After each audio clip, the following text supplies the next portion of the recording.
제가 먼저 사과의 말씀을 좀 전해야 될 것 같아요. 제가 간만에 운전을 계속 하다가 한 2달 쉬고 지난주에 제가 창원을 좀 내려갔다 왔는데 이게 운전을 좀 많이 해서 그런지 감기가 걸려서 정말 죄송합니다. 제가 이번 주 설교라서 제가 하려고 했는데 정말 송구하고 정말 죄송한 마음이 있습니다. 안 그래도 설교도 잘 못하는데 몸까지 결결결 해가지고 제가 계속 기침이 나오고 지금 콧물이 나와서 정말 송구하고 죄송합니다. 오늘 말씀은 5번째 제가 10계명의 가운데 5번째 말씀을 여러분들과 함께 나누려고 합니다. 설교자가 되고 설교자의 사역으로 이렇게 제가 부름을 받고 제가 그렇게 은혜 가운데 시작되어져서 여러 말씀을 볼 때 참 마음이 불편한 게 있어요. 설교자가 저같이 부족한 분들은 저같이 부족한 사람은 설교를 시작할 때 다른 게 아니라 저한테 먼저 이렇게 굉장히 찔림이 있어서 이걸 해도 되나, 이걸 나는 못하는데 이걸 해도 되나, 이 생각이 늘 드는데요. 너무나 많은 말씀들이 다 그렇습니다. 그런데 특별히 오늘 말씀은 진짜 제가 스스로 이렇게 생각한다면 절대 해서는 안 되는 설교 같아요. 왜냐하면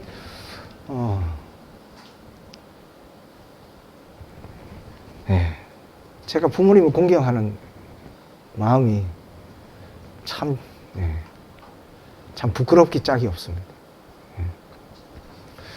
그래서 그런지 모르겠지만 지난주에 제가 홀로 계신 어머니한테 제가 오늘 설교를 하라고 그러신 건지 효도를 한번 해보겠다고 공경의 모습을 한번 해보겠다고 차원을 다녀왔는데요. 여러분은 어떠십니까? 오늘 말씀을 대하시면서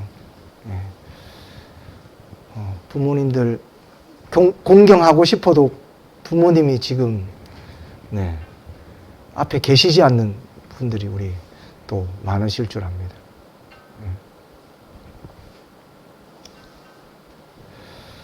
예전 제가 청년 때 제 가까이 있는 그 지역에서 정말 몸부림치게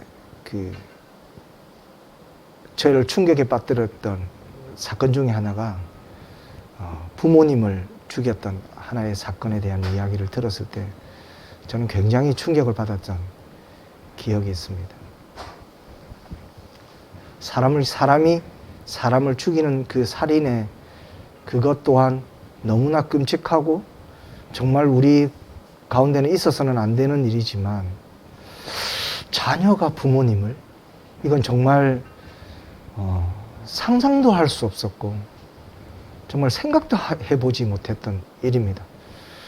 왜냐하면 저는 부모님을 이렇게 잘 섬겨드리지는 못하지만 부모님에 대한 권위가 저에게는 상당히 제 마음에는 있었거든요.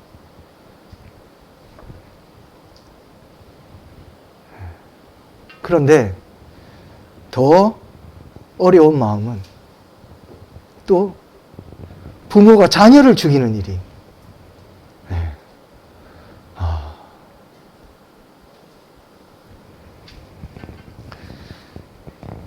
제가 10계명의 말씀을 시작하면서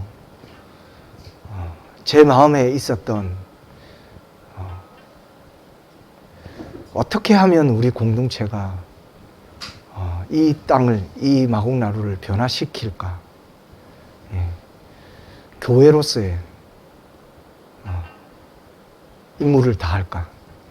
오늘 이 출애굽기의 말씀에 비춰보면 하나님이 우리에게 허락하신 이 마곡나루, 이 가나안 땅을 어떻게 가나안 땅 되게 할까?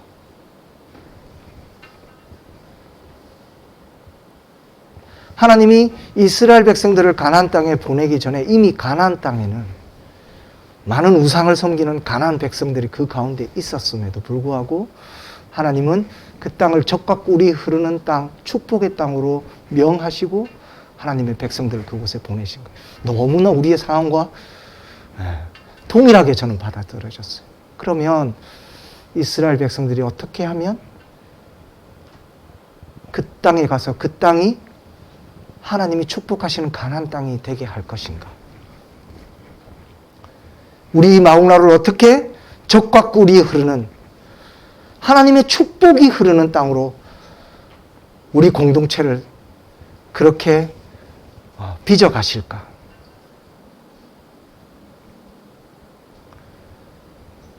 자식이 부모를 죽이고 자녀가 심지어 부모를 죽인 이런 정말 입에 담기도 정말 너무나 끔찍한 이런 상황들, 이런 사회, 이런 현실에서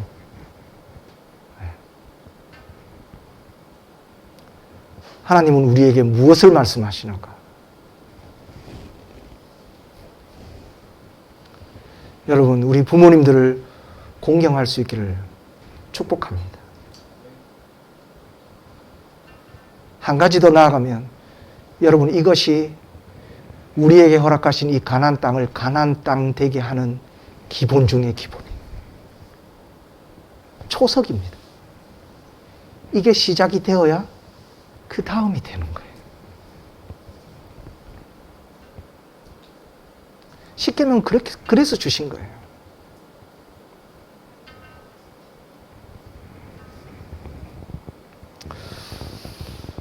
우리 목사님 이번에 그 땅에 이렇게 성지순례 다녀오셨는데요. 먹을 게 없대요. 먹을 게 없답니다. 정말 우리의 현실적으로 생각했을 때 그 땅이 젖과 꿀이 흐르는 땅인가? 우리 곰곰이 생각해 보셔야 돼요.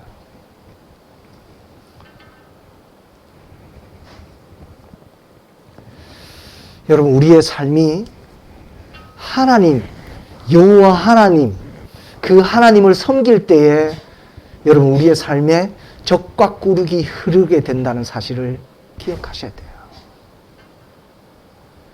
여러분, 우리가 그것을 이곳에 알릴 필요가 있어요. 그게 이 땅을 정복하는 거예요. 하나님의 백성들이 그 가나안 땅을 정복한다는 것은 그 땅이 섬기고 있는 그 우상들, 그것이 헛것이고 참된 하나님을 섬길 때라야 우리의 삶에 젖과 꿀이 흐른다는 사실을 알리는 것, 가르쳐주는 것, 선포하는 것, 그것이 우리의 임무예요. 그것이 정복이에요. 그것이 이 마곡나루를 변화시킬 수 있는 거예요.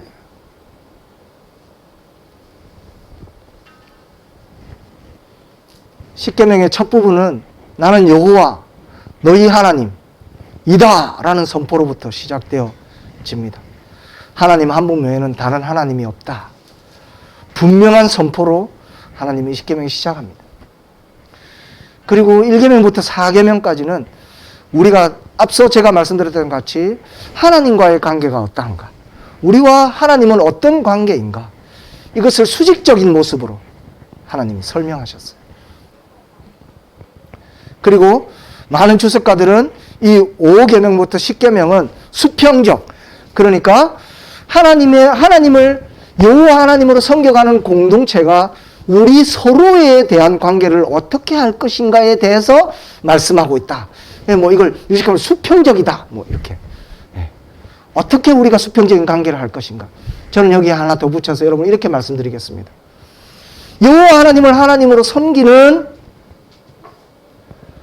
온전히 하나님만이 우리 하나님 되시고 그분 외에는 다른 신에게 절하지 않고 만들지 않고 섬기지 않고 온전히 하나님만을 예배하는 주일을, 안식일을 거룩히 지키는 백성으로 우리가 살기로 다짐하며 결단하는, 그것에 축복이 있고 젖과 꿀이 흐르는 것을, 그 사실을 믿는 우리들이 어떻게 사람들에게 실천할 것인가, 적용할 것인가에 대한 것이 5계명부터 10계명까지라고 생각합니다. 비슷한.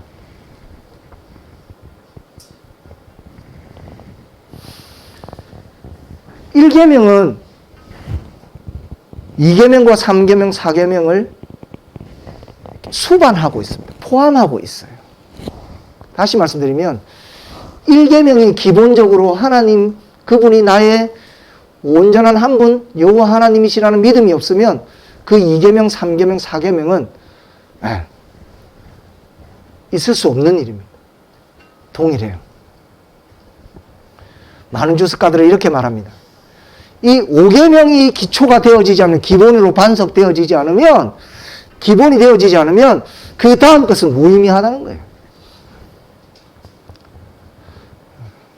살인하지 말라, 도둑질하지 말라, 간음하지 말라, 그 다음에 이웃에 대한 그 모든 것들 탐하지 말라, 그 다른 계명들이 이 5계명의 관계에 기초되어져 있다라는 겁니다.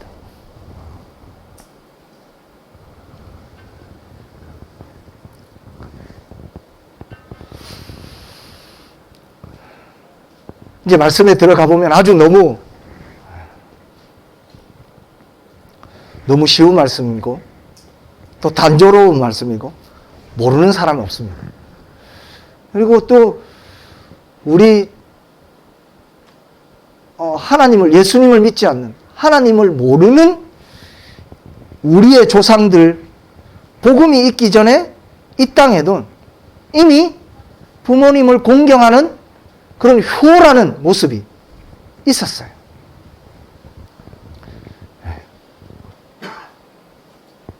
같으면서도 다른 말씀이에요. 전혀 다른 말씀이에요.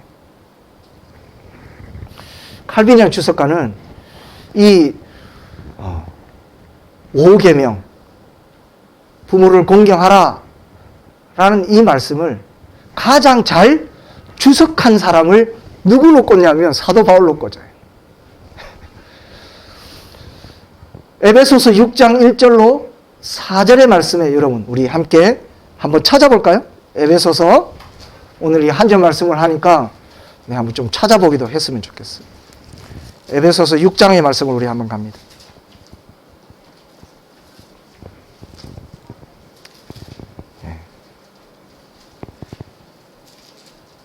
에베소서 6장 1절부터 4절까지인데요.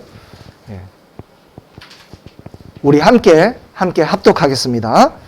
자녀들아, 주 안에서 너희 부모에게 순종하라. 이것이 옳으니라. 내 아버지와 어머니를 공경하라.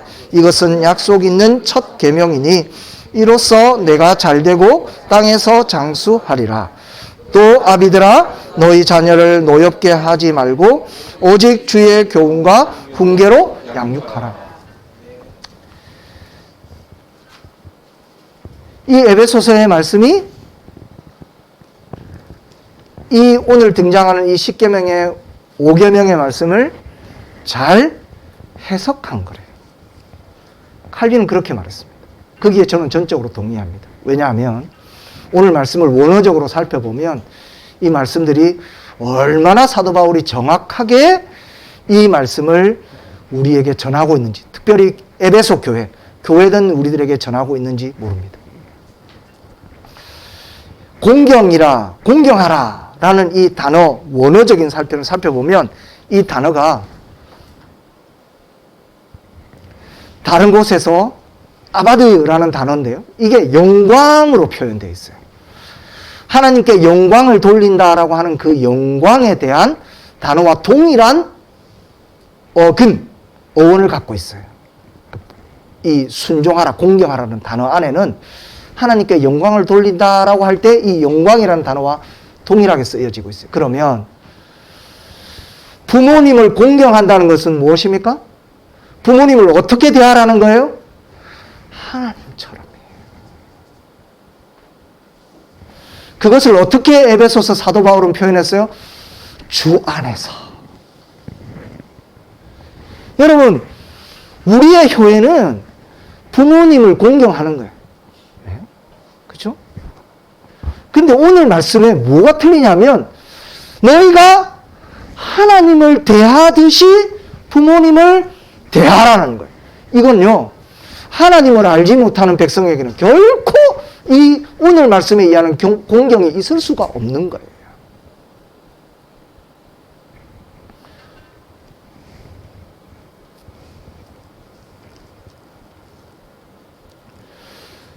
그리고 오늘 또 여기 보면 아버지와 어머니라고.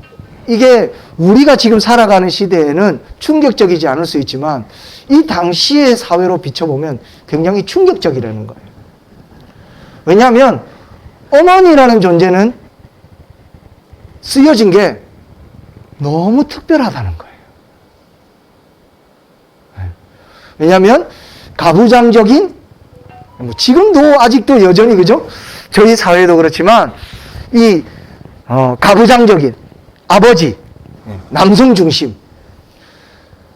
당시는 이 말씀이 쓰여졌던 당시는 그 유대 사회는 얼마나 더 이것이 가부장적이었을까요? 분명히 오늘 본문 말씀에는 무엇을 말씀하고 있냐면 아버지와 어머니를 구별하고 있어요. 두 분을 동일하게 공경하라는 거예요.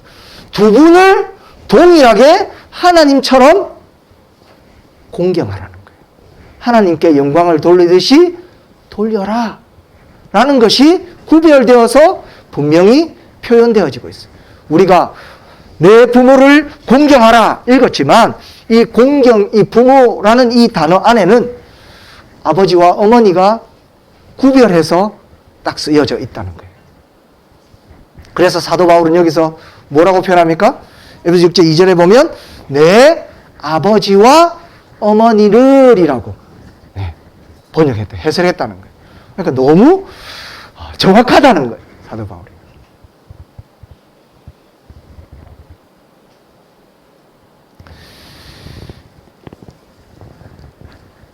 적용해야 되는 거니까 적용적으로 보면 저는 아버지하고만 친합니다. 아버지가 제 어떤 영향적인 멘토셨어요. 저는 어머니하고 친하지 않습니다. 지금도 그렇습니다. 이상하시죠? 저희 어머니는 늘 조금 제가 보는 입장에서 부족했어요. 의사소통이 잘 안 돼요. 답답해요. 뭐든지 저희 어머니는 좀 잘 못하셔요. 왜냐하면 저희 아버님이 다 하셨거든요.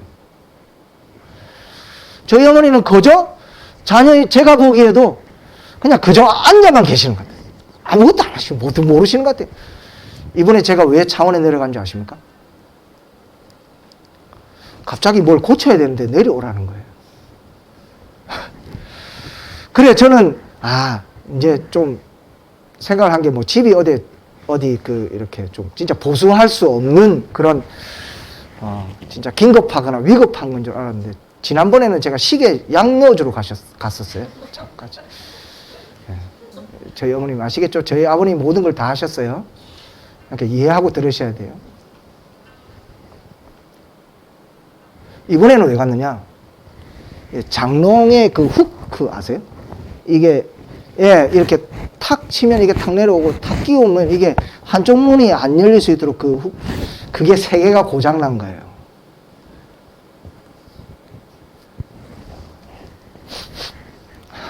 제가 그걸 위해서 400km를 달려갔다는 겁니다. 이해가 되셔요? 그리고 오늘 이거 어머니 너무 이렇게 또 깎아내리니까 안 되는 거예요.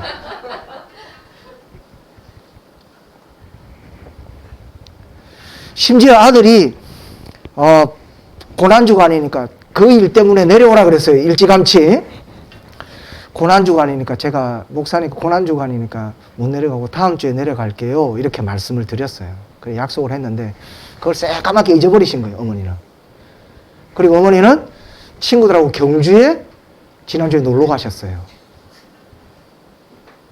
아들은 그 장롱 후크 그거 고치는 거 하러 오라고 400km 서울에서 오라고 하고는 본인은 화요일부터 경주에 가신다는 거예요.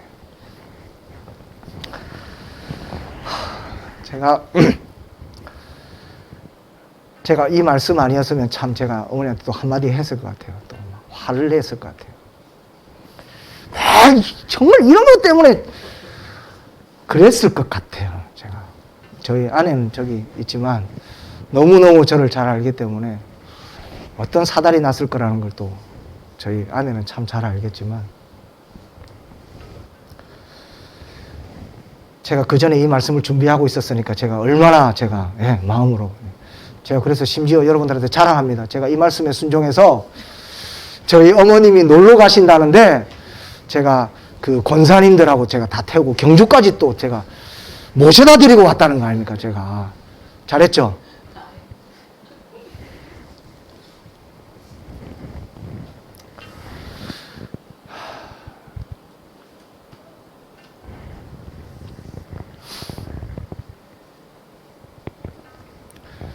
공경하다.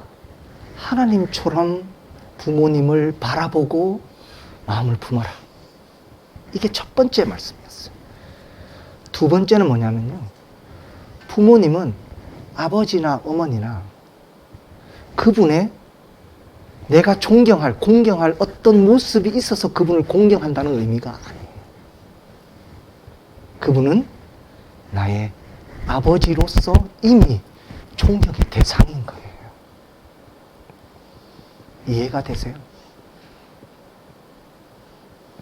우리 어머니는요, 부족해요.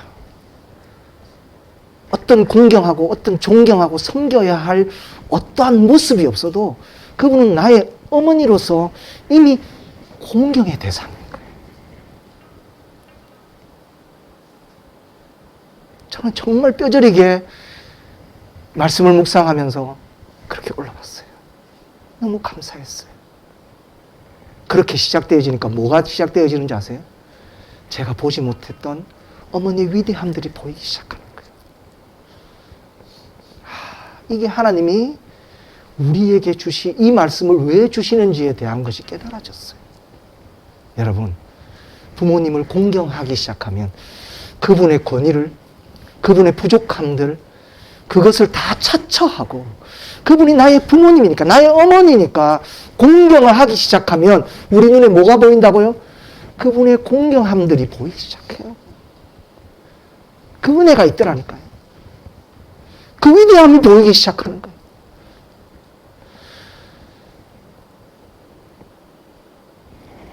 부모님은 부모님으로서 이미 공경받아야 될 대상이에요.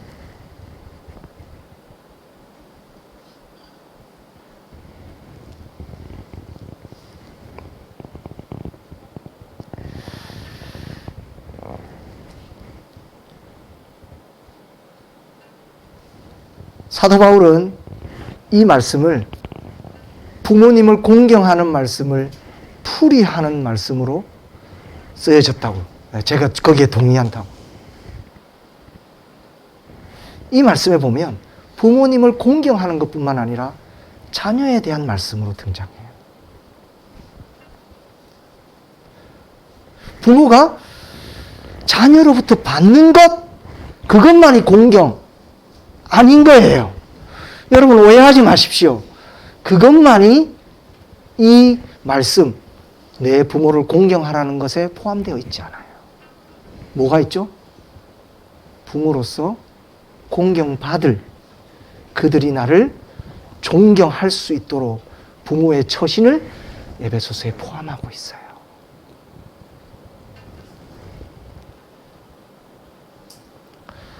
이러니까 또 어떻게 됩니까? 제 자녀를 바라보게 되는 거예요. 여러분, 우리는 부모님의 자녀이기도 하지만 자녀를 둔 부모이기도 합니다.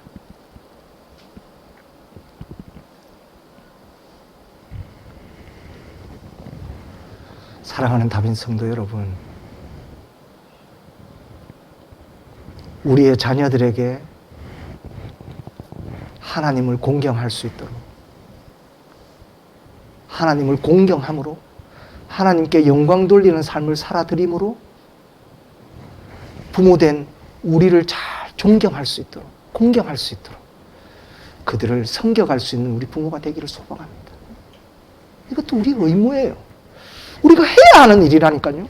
내 부모를 공경하라는 그 안에 내가 왜 나를 공경하지 않느냐라고 말하는 것이 아니라 그들이 나를 공경할 수 있도록, 우리를 존귀 여길 수 있도록 우리가 그들에게 하나님을 가르치고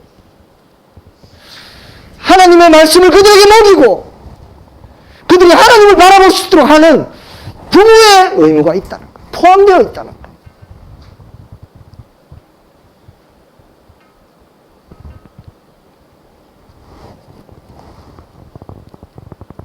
앞서 살펴봤던 그 존 칼빈이라는 그분이 이것을 번역하면서 어디에 접목시킨 줄 아세요?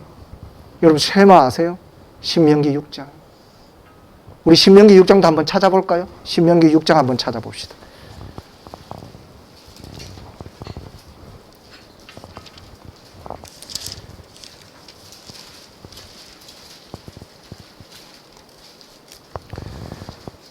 우리 4절부터 9절까지 우리 함께 합독하겠습니다. 신명기 6장 4절부터 9절까지입니다. 우리의 마음에 새기면서 또박또박 함께 읽습니다. 시작. 이스라엘아 들으라. 우리 하나님 여호와는 오직 유일한 여호와이시니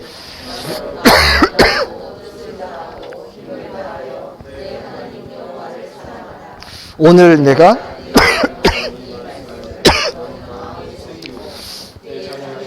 부지런히 가르치며 집에 앉았을 때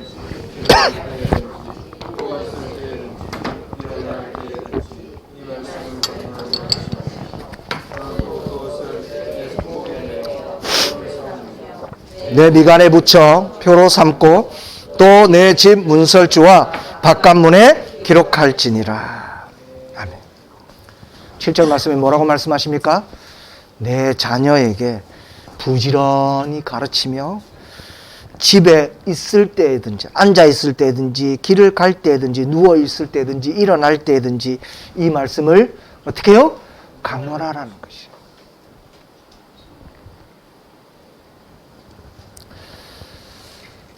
오늘 우리는 10계명의 5계명의 말씀을 듣습니다. 하나님이 우리에게 내 부모를 공경하라고 말씀하십니다. 이것이 계명 있는, 약속 있는 첫 계명이라고 우리에게까지 말씀하시면서 굉장히 강조하십니다. 이것이 반드시 가나안 땅에서 살아가는 하나님의 백성이 그 가나안 땅이 가나안 땅 되게 하는, 축복되게 하는, 우리들이 삶에서 살아가는, 적용해야 되는 가장 기초로 세우십니다. 우리가 눈에 보기에는 단순히 부모님에 대한 이야기 같지만 말씀은 그렇게 말씀하지 않아요. 우리 가정을 세워가는 일을.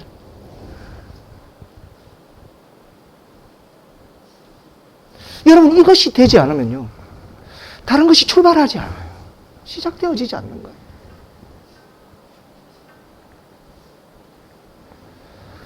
허물어져 버린 우리의 삶 가운데 어떻게 우리의 삶을 다시 회복시킬 것인가? 교회가 무너졌어요. 아무도 예수님을 믿지 않으려고 합니다. 점점 더 심해질 거예요. 이런 우리의 삶 가운데 우리가 어떻게 하나님의 복음을, 하나님을 아는 하나님의 백성으로 이 땅 가운데 하나님이 축복되신 것이라는 것을 우리가 어떻게 알릴까요? 어떻게 이야기할까요? 부모님과 여러분의 관계를 회복할 수 있기를 축복합니다. 내 부모를 공경하라고 말씀하시는 하나님의 말씀을 여러분 온전히 여러분의 마음에 새길 수 있기를 축복합니다. 오늘부터는 부모님을 대할 때, 부모님을 바라볼 때 하나님을 바라보듯이 바라보기를 축복합니다. 하나님께 영광 돌리는 것, 어떻게 영광 돌릴 수 있을까요? 무엇으로 영광 돌릴 수 있을까요? 하나님의 말씀에 순종하는 것 아닙니까? 여러분, 부모님의 말씀에 순종하는 것, 부모님을 존귀 여기는 것, 그것이 하나님께 영광 돌리는 거예요.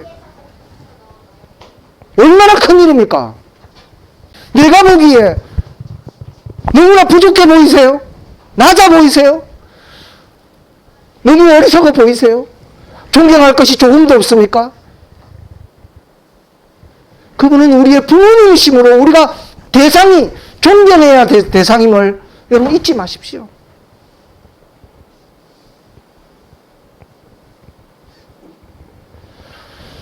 여호와를 부지런히 가르쳐줘야 돼요. 우리의 자녀들에게.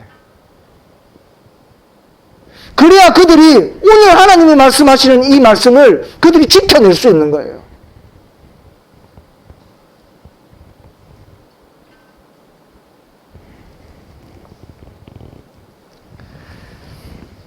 오늘 말씀에 하나님이 약속을 우리에게 주십니다. 내 부모를 공경하라. 그리하면 내 하나님 여호와가 내게 준 땅에서 내 생명이 있기리라. 얼마가 은혜가 되든지요. 홍이가 내가 너에게 허락한 너의 부모님을, 너의 어머니를 내가 나처럼 대하고 그가 어머니이므로 그를 존경해라. 그리고 내 자녀에게 나를 부지런히 가르쳐서 그들이 또한 너를 섬겨갈 수 있도록, 그런 자녀의 도리를 다할 수 있도록 내가 내 책임을 다해라.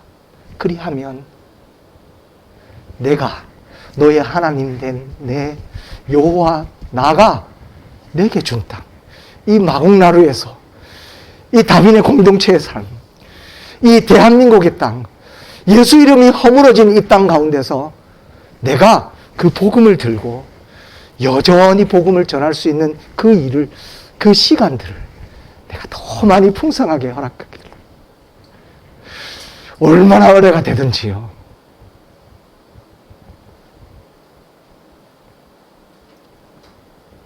여러분, 우리 다빈 공동체가 정말 예수 그리스도를 잘 전하는 그 성령력을, 그 선한 영향력을, 하나님의 그 명령을, 그 사명을 잘 감당하는 공동체 되기를 축복합니다.